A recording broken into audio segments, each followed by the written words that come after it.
Ethiopia's Council of Ministers is set to announce a state of emergency that will last 3 months. Sources close to the ruling party told VOA that the military will be in charge until Ethiopia's parliament, currently in recess, approves Prime Minister Hailemariam Desalegn's resignation. He unexpectedly resigned on Thursday in what he described as a bid to smooth reforms. The East African nation has been plagued by years of unrest. A wave of strikes and demonstrations hit towns near the capital this week as protesters successfully pressed their demand for jailed opposition leaders to be released. More than 6,000 political prisoners have been freed since January as the government struggles to placate a simmering anger among the two largest ethnic groups, the Oromo and Amharic. They have strongly complained of being underrepresented in the country's halls of power. Now, for insight on the implications of the sudden political changes in Ethiopia, Tsedale Lemma, editor-in-chief and founder of the Addis Standard magazine, joins me live via Skype from Frankfurt. Now, Tsedale, first, tell me about this announcement that there is a possibility of state of emergency being announced and that the military will be in charge. Is that the usual practice? Is that the system? Well, going by the last 2 years, it looks like they are adapting to that system of declaring a state of emergency. That is what our sources have also told us. However, just the last few minutes ago, journalists who have been called in by the Council of Ministers to attend a presser were told to go home and attend another presser by the defense minister tomorrow morning at 9 a.m. So the session is on, and it's likely that to last a couple of more hours. Yes.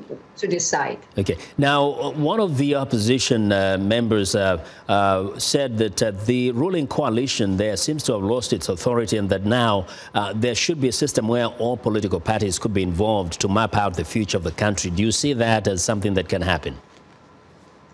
It can happen if they are determined to make it happen. Let's not forget the ball is in the hand of the ruling party.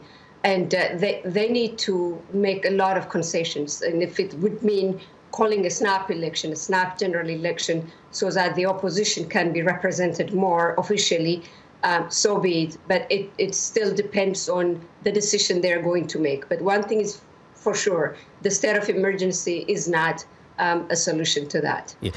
Now, do you think the resignation of Prime Minister Desalegn is something that is good for Ethiopia, or perhaps this leaves the country in a state of confusion even more?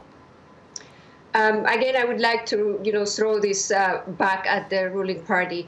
The resignation of the Prime Minister is, of course, a complete departure from the way politics is run in that country, and it's impactful in many ways. Whether this is going to lead the country to the right way or not, it still depends on what they are going to do, who they're going to elect, and how they're going to reshape or reconfigure the political system that didn't function for the last 27 years. Now, very quickly, what will be the legacy of Mr. Desalegn? This would be a little bit of a difficult, but he's a